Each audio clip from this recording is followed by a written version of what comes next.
No worries. We're going to go ahead and get our meeting. I can hear you back there. You can hear me back there? Is the mic working? All right, well, I guess it's working now. Welcome everyone to the PRIMA meeting for April. First and foremost, we want to thank Pinnacle for not only providing a great facility, but for sponsoring our lunch. So a round of applause for Pinnacle. Thank you guys very much. We have a really big crowd, but we do have a lot of new faces here in the room. So if we could go around and do some quick introduction of yourself and who you're with, that would be great. I'll start. I'm Jeff Green. I'm the risk manager for Larimer County and your current PRIMA Colorado chapter president. So maybe start over here with Jeff Castle. Jeff Castle with Arthur J. Gallagher. He's the new Stuart Ellenberg. He took Stuart's old job. Good luck. Kevin Waits, Digistry Investigations.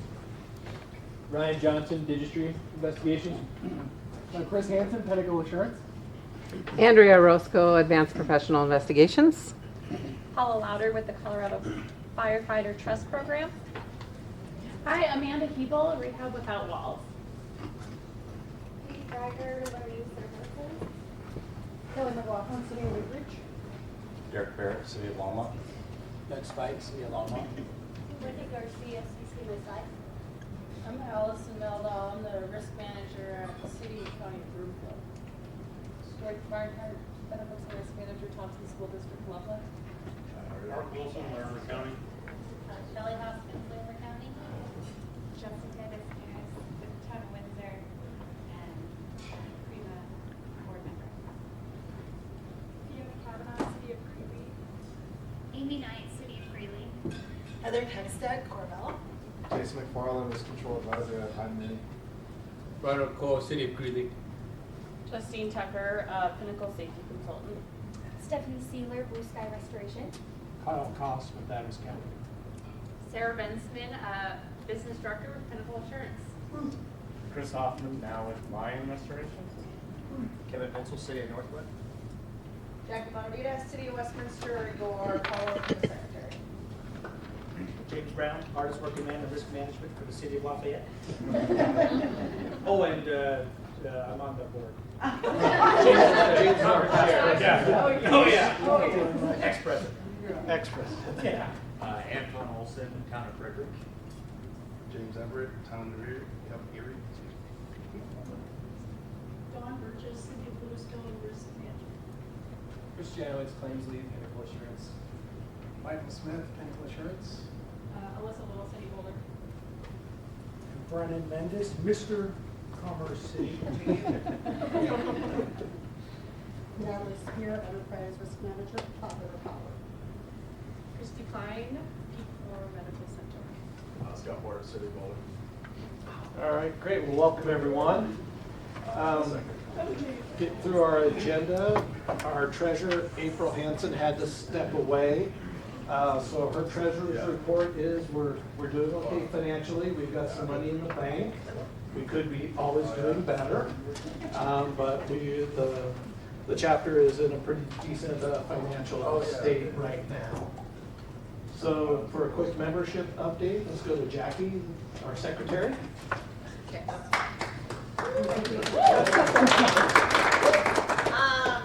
don't want to steal your thunder, but I'm going to steal your thunder. So I don't know if anybody saw Jeff's president's letter that came out, but the registration for the annual conference is open. So please register, get in there. Hotel rooms will go quick. For new people who don't know, we're doing that this year, August 11th to 13th. Okay, August 11th to the 13th at formerly the Ridgeline. They just got bought out by the Holiday Inn, so it doesn't sound as awesome as we wanted it to, but we're at the Holiday Inn in Estes Park, but we have the whole hotel to ourselves because it only has 120 hotel rooms. So that place is going to get booked up by us. So get in quick, get your spot. We already have all of our speakers locked in. We have an awesome conference, so we're not going to give that away quite yet. If you want to see on the website, I did put an agenda on there so you can kind of see how the days will go. That is on there, so just so you can plan for your day, especially Tuesday. I know some people like to get out. We will get you out in time that you can get back to work. I mean, I'm not gonna go back to work, but if you wanna go back to work, you can go back to work. Nice. So that there is open. Also, we did have a little bit of an issue this year with people renewing their memberships a little bit later, so it kind of makes it a hot mess in the system. Star Tracker kicks you out after March 31st. If you're not signed up, it says bye. So, it takes a little bit of work. So tell your friends if they're not registered or not getting the emails. Double check the system, let me know, I can still update it, still get you back in, just make sure you get your membership in, because some people are not getting the emails, so if you're not a member, you're not getting the emails. Other than that, I think that's it. Great. Thanks, Jackie. Brennan, do a brief conference update, Okay, how much time do I have? as long as you I want. summarized it up to this one sheet. So it takes a village, right, to make this conference happen? And my village isn't very full. So my goal, these guys are on me, but my goal of the board is, 75,000 is what we gotta bring in for this, to run this conference.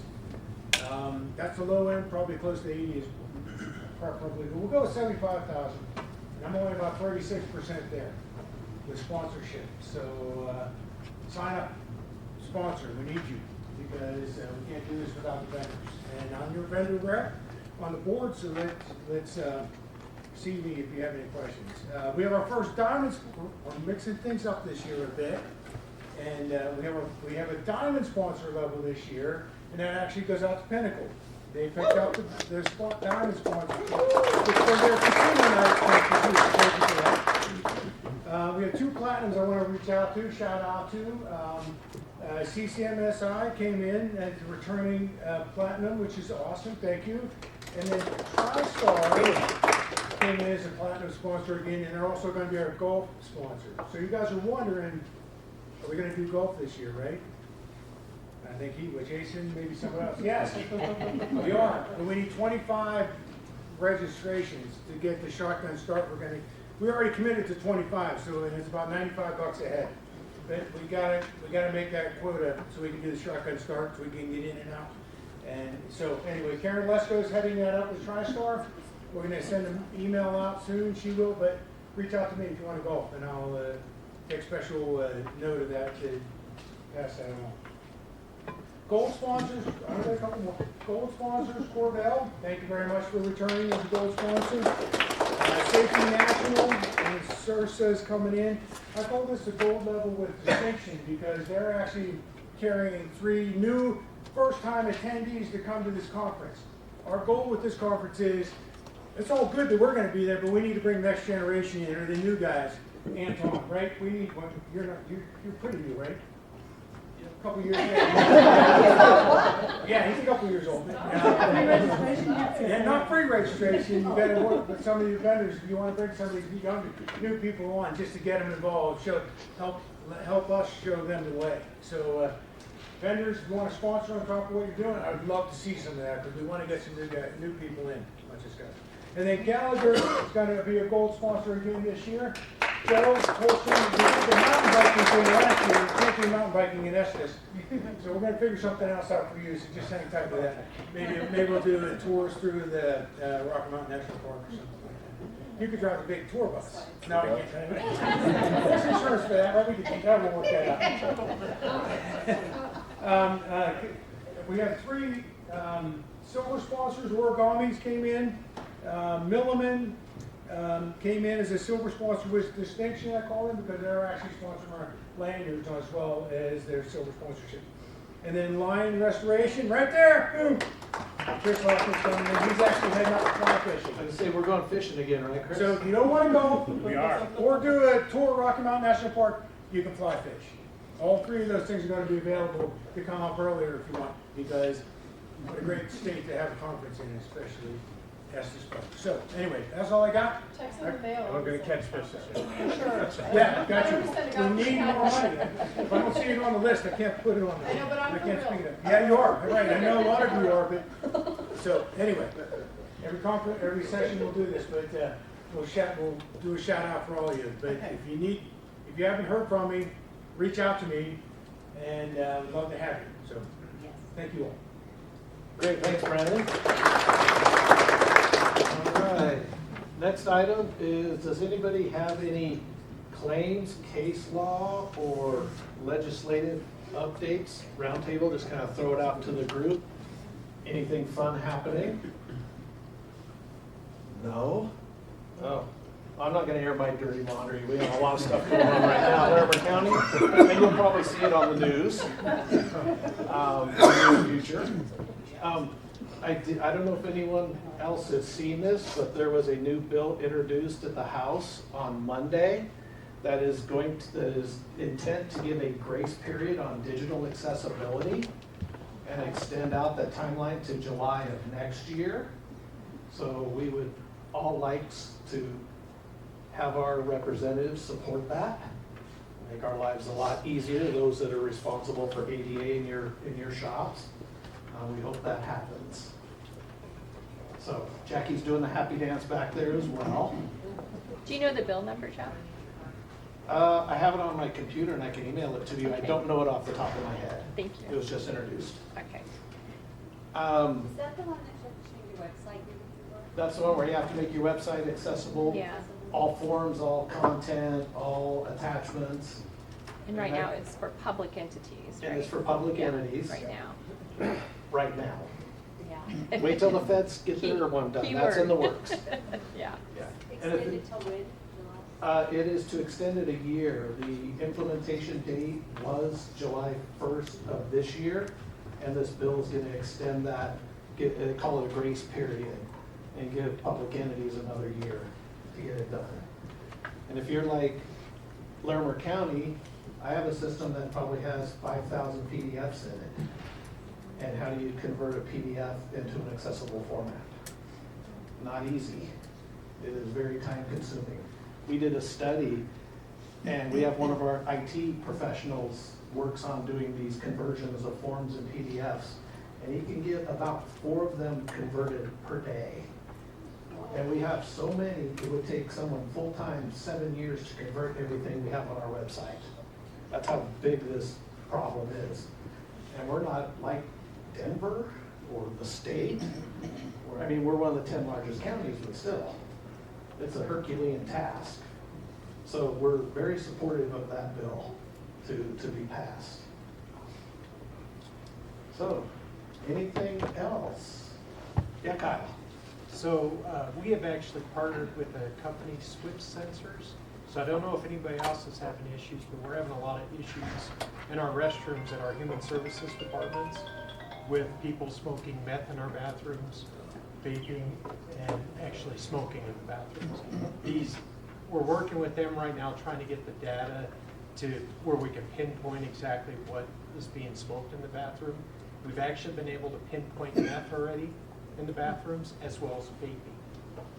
And so that's something that we've partnered with them. So eventually they're hoping to roll it out to all government entities as a way to try and mitigate that loss. Because if you've ever been through it where you've had a bathroom contaminated, there's a lot of cost on getting it cleaned and getting it back and open to the general public. Yeah, we had that issue a few years ago in the probation office at the county. It's pretty ugly. And I know Alyssa's probably had it in Boulder. I don't have a library anymore. So Oh, you don't have a library anymore? Because of the meth. Because of the meth. you like older All right. Just to back on that, there's halo sensors. They're kind of like smoke detectors, but they detect vaping, even gunshots, different types. So just take a look at it. There's HALL sensors. The nice thing about this, and I'm not familiar with those, we actually get an alert right away. That's actually what reminded me. I got another alert. It alerts our phone as soon as the quality of air changes. Wow. And we've got it to a point where our security can be waiting for them to come out of the restroom. So we're catching quite a few of them. Wow. That sounds like a really great technology for public entities. All right. Do you have any other new business? Anything anyone would like to bring up to the group? Maybe you've got something going on you might need some help with? Nothing? All right. Well, then I guess now we will get into the meat of our program. We have here with us today James Everett, who is the Development, Diversity, Equity, and Inclusion Manager for the town of Erie. And he's going to be educating us on DEI topics. And the title of his presentation is Current DEI is Risky Business. So with that, I'm going to turn over to James for his presentation. Thank you.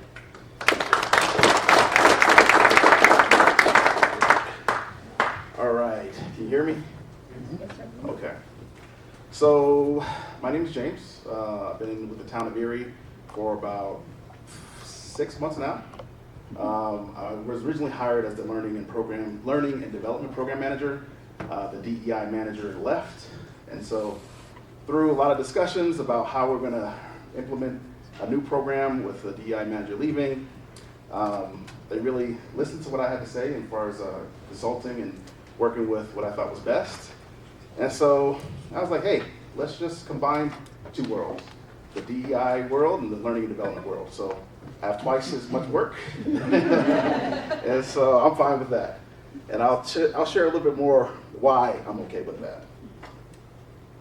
So here are the objectives. It's real simple, real short. Why DEI? I think that's still in a lot of people's minds that haven't been answered. Why it's difficult to navigate, and why is it worth the journey? Okay. So before we go any further into the presentation and the things I got for you, I just want you to think through something right now. So we probably can have a discussion at this point. So Valentine's Day in the United States, it makes about $25.8 billion. Okay? So it's like $190 per person. And it kind of, sometimes we celebrate Valentine's Day, sometimes we don't, it just up and down, up and down. So me, as a person who likes money, I want a consistent stream of money.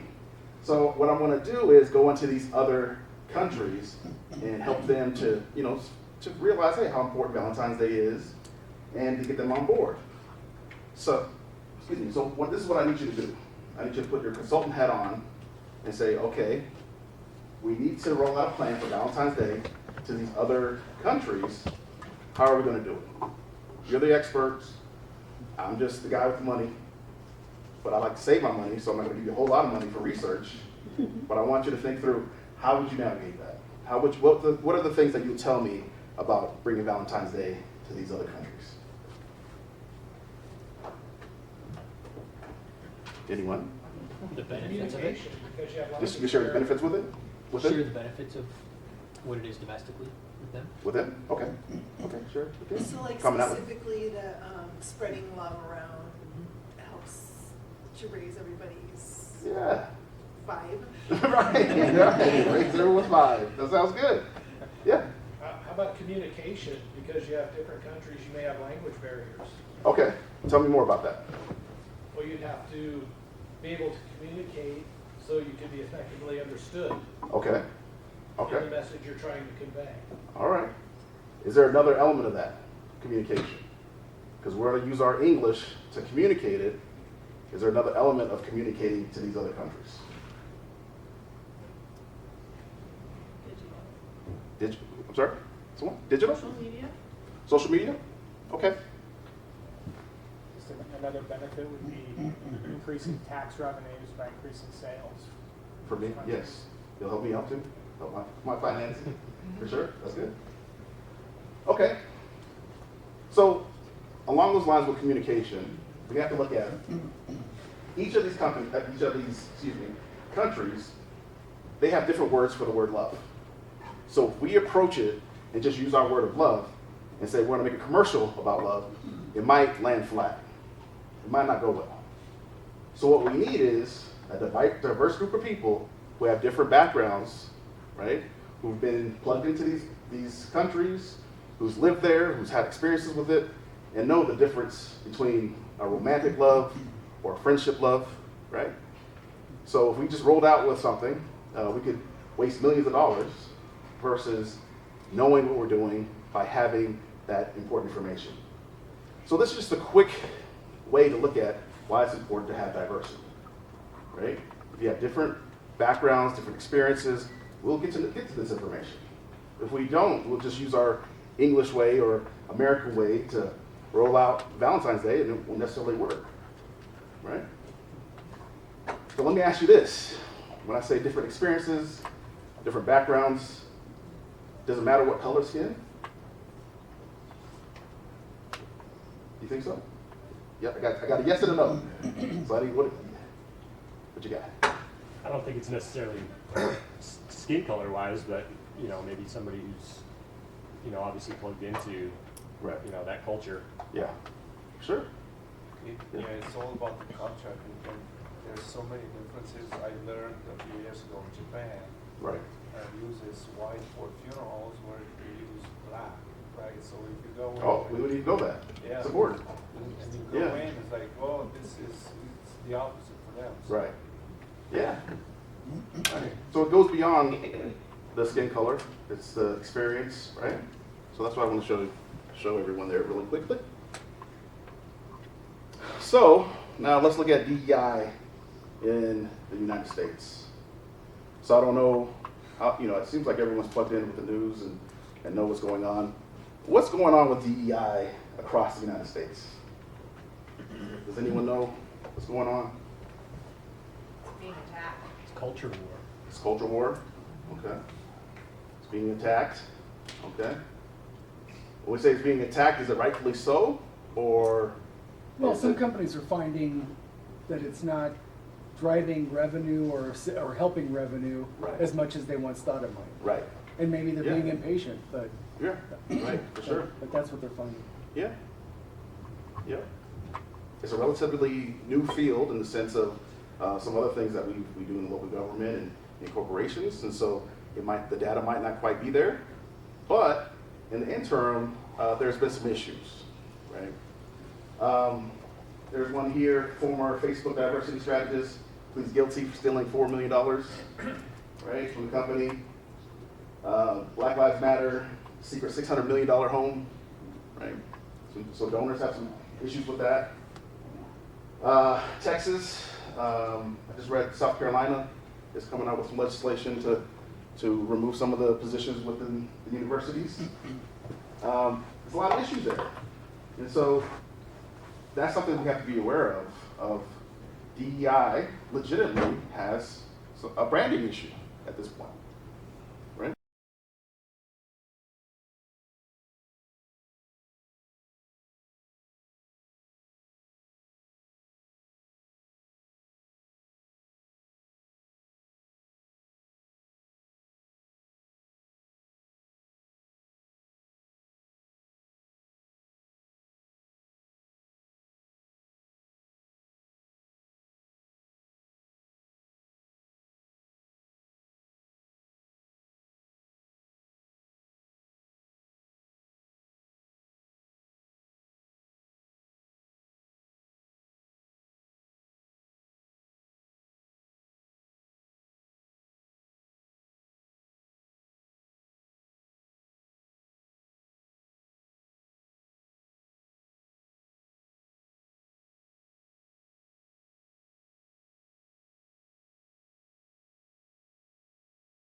free subscription. Like we're handing those out to people. Like, all right, good, great. I think that's great, right? Next meeting, but we need to do more. And I'm like, what else? What else can we do? Like, can we celebrate a short win? Can we be like, hey, this might not solve everyone's issues, but are we moving towards something? Have we even developed a plan around it? Right? Then people say, hey, training will solve it. Because remember, I bridged the DEI and the learning and development world. 90% of the time, training initiatives fail, right? It's not a quick fix. If you come to me and say, hey, this organization is struggling, can you develop a training? I develop training, I deliver it, probably not much is gonna change. Because whenever training is pinned against culture, training will always lose. Always. So we gotta look at the culture of things. Oftentimes in the DEI world, we really get into academia, right? We talk about like really heady things, about how we talk about systemic racism. We talk about systemic. We just land it there. If we just talk about systemic racism, that's a lot of head knowledge, like vocabulary. But how do we actually do something about it in our day-to-day? Right? So we could be in a meeting, talk about racism, and everyone just walks away frustrated because there's no action items behind it. There's nothing what are we supposed to do with it, this information? It's got to be more than academic. So this is a training versus development piece. I'm not really into training, the one-off trainings. There has to be a plan behind it, right? Who are the people that are going to make sure we are on the right path? What kind of data we're going to use, right? It's lifelong. So many of you, what one training did you take that helped you to get here today? There isn't one. Because if there was, I would take it, and then I'll put it on the internet and say, hey, you want to be a risk manager in one session? Here it is, $20,000. It doesn't work that way. It's lifelong, right? That's development. So that's where I put my efforts in. So again, we're looking at what has worked in the past. Adult learning principles. It's not just bringing everyone into a room and saying, hey, whatever your grandfather, whatever your grandmother did was wrong. Whatever was done to them was wrong. It's not that. Do me a favor real quick. Cross your arms for me. How do you feel? Feel good. Someone said closed off, but is it comfortable though, in the sense of like, it's normal, right? You don't like it? Okay. Well, please do it just for the exercise. Just for the exercise. Man, all right. Now, okay, it's okay. So now, switch. Tell me how you feel. Awkward. DEI training's like that. We're just like, hey, stay in this comfort. I want you to learn. I want you to figure some things out while you're uncomfortable. Adult learning principles. I can only keep you in that state for 10 minutes before you check out. That's science. That's not, right? That's not me coming up with an arbitrary number. It's like 10 minutes of discomfort, right? So we can talk about the hardest things in history for about 10 minutes, then I got to move away from that. But oftentimes in the DEI world, we just stay in it for an hour, 2 hours, and you're supposed to be changed. The data is against that oftentimes people exhibit more behaviors that we didn't necessarily want to show up in the workplace after these type trainings. They got to use adult learning principles. So this is how it looks. This is what I use. It's a way. I'm never going to tell you, hey, when you go back, tell your DEI manager they need to do this thing. No, I'm not going to fight. I'm getting old. Like, I got gray hairs. I'm not fighting anybody. Right? You can do the fight. But there's a plan of what I'm doing. So step one, what are the business outcomes? What are you trying to accomplish? We're going to hire a DEI manager. I'm hiring a coordinator right now. I'm talking to her Friday. See if she's in agreement with what we're trying to accomplish. What's the outcomes? Once I figure out the outcomes, I know what kind of person I need to plug into that. If I didn't know the business outcomes, I just need someone with the experience who's done some things to add up to this. Number 2 is the design, right? Complete experience. It can't just be classroom. We can't just do this. I can't just do this for 8 hours, right? And just hope that you get the information. We can't. These tables would have to be moved. We have to be dancing. We have to do something else. We'd have to do something more creative. So I have to design something. Deliver it. Who's going to deliver it? Who's going to help me deliver it? Right? So I have to figure that out. And this is what leadership hates. Because leadership always says, James, deliver training. No. Who's going to help transfer the knowledge? So when it's not showing up in the workplace, who's going to keep that person accountable? Right? Deploy it. Performance supports. So who else is going to help coach that person to do the behavior that we want them to do? So it's not just a one-off training, it's all these steps. Then the results. You rarely see this in learning and development. Is taking the data and say, oh crap, we messed up. We need to start over again. It's oftentimes like, hey, we tried it. We did the training, it didn't work. Maybe we get another consultant, right? So it's this, and it's a constant movement. So that's the learning and development organizational perspective. Now this is when I add in my DEI strategy. I got to know, what are we, again, it's similar, but it's like specifically with the DEI lens, do we know why we're doing this, right? So recently, a few months back, I was asked, hey, should we put the demographics of our police breakdown on the website? Why? We saw it was a good thing. But why? But why though? Right? There was no reasoning for it. So I was like, maybe there's more discussion that needs to happen before we do that. And in town of Erie, it's going to be skewed one way pretty much anyway. So why are you showing those numbers? I don't know. What's the point? Like, I was about to say something, but I'm being filmed, so I won't say it. I won't say it. You might be enticing the wrong demographic. I don't know. So yeah, know your strategy. So again, strategy. It's not just up in the air. It's not just a couple of things. How to deliver it. It's going to be e-learning. It's going to be in person. It's going to be lecture. It's going to be video. I'm a fan of 3-minute videos. I'm not here to teach for 4 hours every day. Adult learning models, just like I brought up earlier, and then execute the plan. Right? And so the DEI manager, as you're having discussions with people, you can have buy-in because you can show people like, this is where we're at. James, you're doing this thing, where are you at? We're at number 3 right now. Versus, again, what do I need to accomplish at the end of the week, end of the month? There's actually markers here.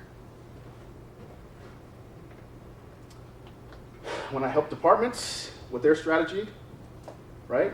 When we look at their policies, that's part of my work too, is going through looking at policies. Help them to think through assumptions.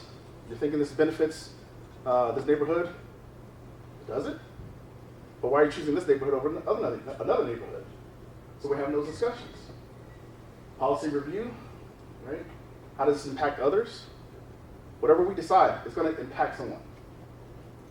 And that's where I think sometimes we think that working in local government, that there's solutions. And it's like, there's not really, let me not make an absolute statement. I don't see it. I don't think there's actual solutions. I think there's trade-offs with any decision. So you have to look at how other people are impacted. So this will solve, in local government, this will solve this. Yeah, but how does this impact someone else? So there's a trade-off. So policy review, discussion, and when we realize, hey, there's a trade-off there, these people are going to get the short end of the stick, are we going to be adult enough to explain why? or are we going to push this initiative through, push this policy through, push this ordinance through, right? And then I think the key thing is moving away from arbitrary decisions. Just one person just watches this because of that or that. I think sometimes when we look at, sometimes the local government, we can get caught up with the squeaky wheel gets the attention, gets the oil. And so this affluent neighborhood always gets their potholes filled rather quickly. This particular group doesn't. Why is that? So we should be able to answer that. And let's say, for instance, we're not going to do necessarily go to the affluent neighborhood as quickly, but we're going to go to this neighborhood. We should be able to explain that. It's just instead of saying, well, you guys have everything, so now we're going to help these people out. That's not a good answer. So it's a discussion. And then reduction. There are going to be negative impacts. So we should have discussions throughout this to figure those out. So the approach that I take, how much time do I have? You got about 15 more minutes or so. Okay. All right. Okay. All right. All right. So the lens that I use is trauma-informed. Pretty much I can guess that everyone in here has experienced some traumatic things in their life. So regardless of skin tone, regardless of gender, however you identify, trauma, right? So what I do in that non-religious priest mode is create a space where you can share, hey, when you're comfortable, this is what I'm experiencing. I don't prejudge you on, well, you're this, so therefore you're that. Or you come to me for this, so I have this prescription to give you. It's like, no, who are you as a person?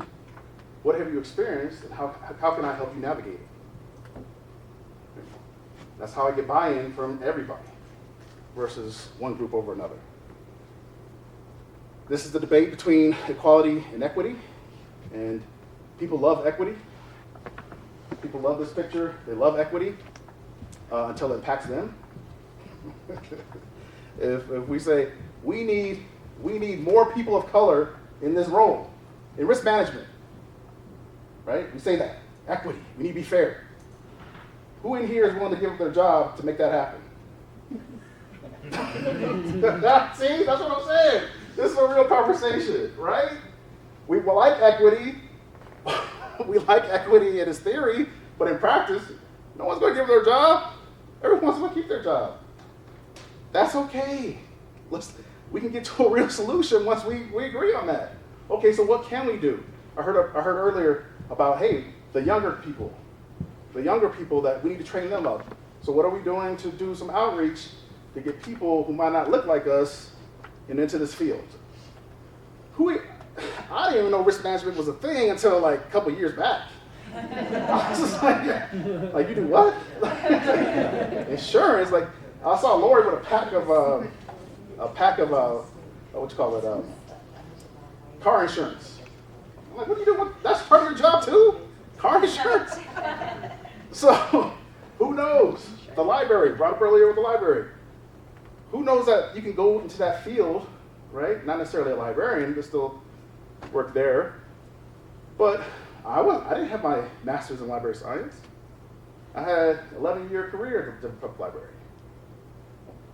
I didn't know that. So, with that, I really don't like that picture on the corner there. A lot of people love it, so if you are, please be gentle with me after and you want to confront me on it. I don't like it because it's showing a height difference where this person's still lacking something and really getting really heady with this. But I like this one better. They're all equals. They're standing on boxes, but I'm really dealing with this. There are life situations, life circumstances, I'm in the way, that impact them. I need to look at this. I can give them all the boxes in the world, but if we don't handle this, people feeling inferior, regardless of what color skin they are, right?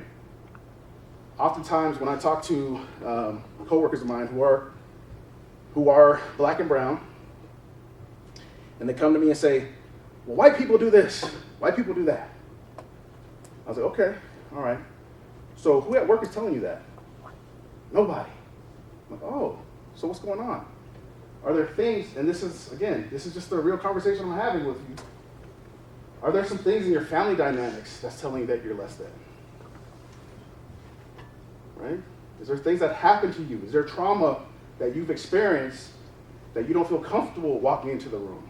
And so you're perceiving it. It's easier to perceive everything as racism or bigotry versus my mom did some jacked up stuff. My dad did some stuff. So I help people navigate all the way from the bottom up. Identification of the problem, solution. Again, I don't believe that's the case when it comes to DEI work. Identification of the problem, trade-offs, the mutual benefits. What's the mutual benefits? So we talk to police officers who are hesitant about DEI work. They're like, hey, when you drive this neighborhood, there's a lot of potholes there. Oh, it's horrible because they're on patrol, so they're driving around. But why is it this neighborhood gets the potholes filled quicker? That's crap. It impacts them. So if I tell them about a mutual benefit. If we equally take care of these potholes, right, then it benefits you too. You got to think about sidewalks whenever we do improvements in our communities. Let's say, for instance, ADA sidewalk is not quite compliant because our neighborhoods are older. We have to widen it, right? Well, why are you doing that for people with disabilities? There's not even that many wheelchairs. If you help and expand those sidewalks and they smooth those sidewalks out, doesn't it help everyone? So we get this is what I'm saying about, hey, the influence and sharing the mutual benefits. And then here, this is the thing that I feel like DEI struggles with, factor in human response. If I attack you, you're going to be less likely to respond in a cordial way. That's human. That's okay. I'd rather for you to tell me, James, I hear what you're saying about hiring and recruiting with DEI in mind. I'm not going to do it. I'd rather have that conversation than someone nodding, saying they're going to do the things, and they go back into the space and do whatever they want to do anyway. How I approach it, timing, aletheia, I like the Greek words, truth and reality, and grace. I approach this to everybody, with everybody, regardless of your skin tone, regardless of how you identify, timing. Right after lunch, and I drop off some heavy stuff about during slavery, this might not be the best time for everybody. It might not be in the right headspace. Or let's say you just came from the DMV. Now is the time. Now I want to talk to you about slavery. It might not be the best time to do that. So who's the right people, right space, right time? Do you trust the people in the space? If we're going to talk about something heavy as that, do you trust everyone in the space? If not, it's not the right time. You're going to be shut down. Aletheia, I love that word because it encapsulates truth and reality. It's not my reality or your reality. It's reality, right? So truth and reality, it couples that. So it's not just ideologies. And then grace. No one's going to get it perfect. No one gets it perfect. There's no other field. Any other field will give you time to work on things. When it comes to DEI sometimes, I think DEI and public speaking. Public speaking, everyone thinks, I can't say yums, I can't do this. We want you to be perfect. Like, no, not in public. So I think those are two things. Public speaking, and I think in DEI world, you're supposed to be perfect. You're not, and it's okay. So I'm gonna go through this real quickly.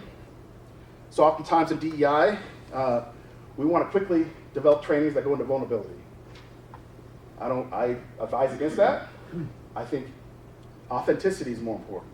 Who are you? And I think that's even more funny, because if we really did a workshop in here, like, who are you? I think you would really be surprised the truth and reality of who you think you are and how you're actually showing up. I think you'd be really surprised. So that work of who are you really? Not the philosopher you, not the, the philosopher, the activist you, not the pragmatist you. Like, who are you? Let's figure that out. And then we can get into vulnerability, where you can share more about your emotions and things that's hurt you. So in these DEI trainings, I always ask people, hey, are you uncomfortable with DEI trainings? And no one puts their hands up. I'm like, okay, I am. Because everyone who's facilitating something, they have what is healthy in their mind. This is what a healthy professional is. This is what a healthy organization is. And they're trying to get you there. So my whole thing is like, hold up, what is this? Tell me more about this, and I'll see if I go on the journey with you. You can't just take me there. You just can't put me in you can't just put a bad performance on my performance evaluation because I wasn't on the same path as you, your idealized version of what a professional is and what a organization looks like. So as you're working with a DEI professional, Lori's not here, so I'm good. Is a person worthy to hear your story? Not everyone's worthy to hear your story. Not everyone can hold your story. That's the reality of it. Do they care about your today and tomorrow? Do you want the best for you, even if it doesn't benefit me? Do I want to see you to be wherever you want to be? You want to be the next president, the next town manager, the city manager. How can I help you to get there? And it doesn't impact, it doesn't do anything for me. Am I willing to come alongside you? Is it you need to do your work, or I'm here to come alongside you? Can I assist you without feeding my ego? I got another one coming to me. No. Oftentimes we jump into openness. We need to have almost knee-touching conversations about the hardest things in life. I don't go there first. Let's have a commitment first. Let's be committed to each other. Let's care about each other before we just talk about these tough things. The DEI professional, are they willing to hear your story? Non-judgmental, right? Encouragement, are they there to help you, to encourage you as you feel like, hey, I thought I knew myself, I'm struggling with this. Don't worry, I got you. I'm here with you. Let's figure it out together. When you say, hey, James, I'm not ready for this, am I willing to respect your boundary? Do you see me leading by example? DEI professionals could profess a lot of things, but are they living it? Are they the embodiment of what they're saying? So oftentimes with, does anyone think I'm against DEI? Like, okay, all right, I just want to make sure, 'cause I'm like, man, I don't know. But I would say this, I would love to talk myself out of a job, though. I would love to not talk myself, but I'd love to get a place where we're just doing these things. We're just caring for one another. You don't need James to be like, hey, look at this, look at that. We just naturally care for each other. So with that, I do believe there is types of oppression: structural, institutional, interpersonal, and internalized. So oftentimes the DEI professional will say, camp out here. We need to move mountains. We need to move structures, policies, procedures, people, right? We need to right the historical wrongs. And so a lot of them stay camped out here. There's merit to this, but I stay here. Relational, current, right? How do you see yourself? How do you see others? Interpersonal oppression, internalized oppression.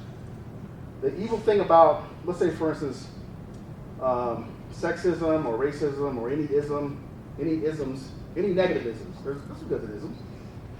Any negative isms is that it does the work of wounding you, and then for the rest of your life you carry and do the work yourself. You think less of yourself, right? You always, oftentimes when I talk to people and they say, how they frame it, they say, oh, I can't believe I let that happen to me when I was this age. And I was like, okay, so when you're that age, okay, looking at that age, if a person came to you that age, would you tell them, why did you allow this to happen to you? What's wrong with you? You're stupid, you're dumb. No, you would give them grace. How can I help you? Right? So that's a lot of the internalized stuff, the oppression, the I'm not good, all these toxic shame, all these things. I'm over here.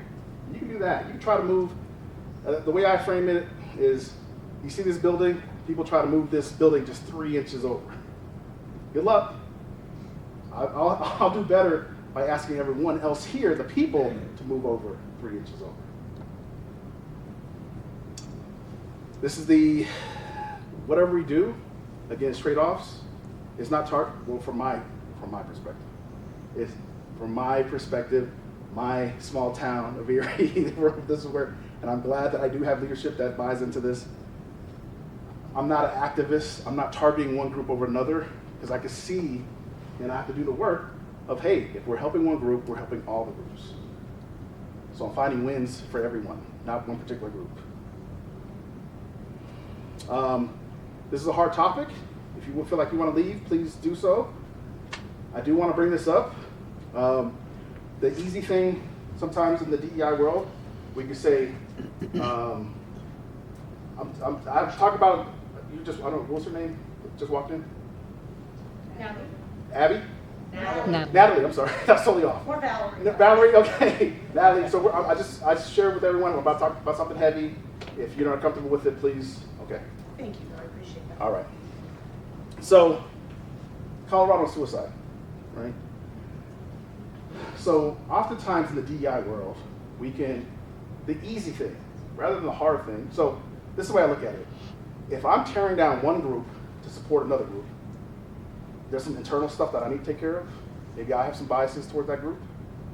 Another element is maybe I don't know the material well enough, so I'm picking on one group over another. Because the easy thing is, if white men just change, then everything would be better. Right? The white cisgender male, get them on board, hey, everything would be better. I don't know about that. 69.68%, so 70% of suicides were from white men. So who am I, and I'm getting a little emotional here, standing here, how dare I villainize a group of people when this is going on in their community? If this was happening in any other community, we'll be probably marching, we need initiatives, we'll probably see ads in the paper. We have papers anymore? Yeah. Obviously, digital papers, it will be an outcry, right? Suicide, we're 8th leading in all the states. So you see, we're struggling here. Right? So I don't know the answer. I read some weird answers. NPR had a weird answer. They said altitude. Maybe altitude has something to do with why white men are committing suicide a lot. I don't know. Lack of oxygen? I don't know. I was in a meeting a couple weeks ago. That's why it's always interesting. I'm always keep my eyes open whenever I'm about to present. I'm like, I know I'm going to learn a lesson from somebody somewhere. So I was talking to a professional who wanted to talk about developing as a leader. And so he said something to me, and I literally had to stop the meeting because I was about to cry. I was like, man, seeking external validation does not solve internal issues. This is what he said to me. I see my dedication, hard work, and what I provide for my family as a sign of my love. It's external. It's not you, right? So what happens if you lose your job? What happens if things aren't going quite right at work? Then what does that do to how you view yourself? How you view, how you love your family? I'm not saying this is all white men. I'm just saying this came up. I've shared this with other professionals. Like they hear this a lot too. So my perception, my doing, is my reality. And is it truth and reality? No. You should get to a place where people love you for you. I hope so. That's a hard burden to carry if it's what I produce is what my wife loves. Because if I can't produce it, what happens? We need to figure this out. I'm going to wrap it up. We got to figure this out soon, talking about AI. What does it even mean to be human? AI, it's going to be us. There's going to be a robot. AI is going to tell us both how to do our jobs better. So if you're tied to external things about what I'm doing, what I produce, how well will someone do with that mentality in this environment? Right? So we need to really define what human in the workplace means. Right? So this is again, I know a lot of people want to talk about skin color, gender. Like, we got a whole nother thing ahead of us that we need to start thinking about. So what do? Invitation, engagement, discovering mutual benefits. My friend who's black, he called me, I was talking to him one day, and he was saying, I was talking about my DEI work. He's like, oh, we don't need that. I'm like, what? He's like, yeah, we don't need that. And so I was like, okay, how do I respond? And so this is literally how I responded. I said, for individual, so I was like, for your particular position, do you think for individual human beings, should we help people to see this? For individual human beings to choose to go on a journey where they'll be able to see and hear other human beings from a perspective that's outside of themselves. I was like, do you think that'll benefit some of your employees? It's like, yeah, that makes sense. Yes, right? There's things that are unique to you. Like we say common sense, which is not one of the senses, right? We say common sense, but it's not common. So we use our common sense in hiring, in interacting with people. Like, no, we need to be able to see people from outside of ourselves. He agreed with that. So what's the work? We continually discover opportunities through discussion that deliver on projects that mutually benefit all human beings within the town of Erie and beyond. So that's what I said about the risky business. If we're still being activists out there, if we're still being, still fighting against leadership about I need more, I need this, I need this, we're losing. We need to find a common ground to be that middle person to help navigate, being able to be influential as DEI professionals. And then someone said earlier, actually being open-minded and caring and helping to people move forward. So without this work, like I said, this is the best I can come up with right now. If your DEI professional does it a different way, good luck. Good luck. We'll see how it goes. Thank you, everybody. Appreciate it.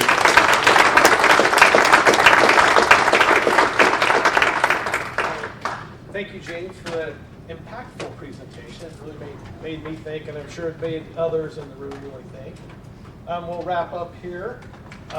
Reminder, our next meeting will be on June 20th at CCMSI offices. And that meeting will be discussing the results of the current legislative session. Kind of a wrap up. Paula, for your question, for those that don't know, it is House Bill 1454, which is the grace period for non-compliance with the digital accessibility law. Thank you, Jeff. All right. Well, thank you everyone for coming. What's that? 1454 is that bill number. Thank you. And thank you everyone for coming, and we will see you in June.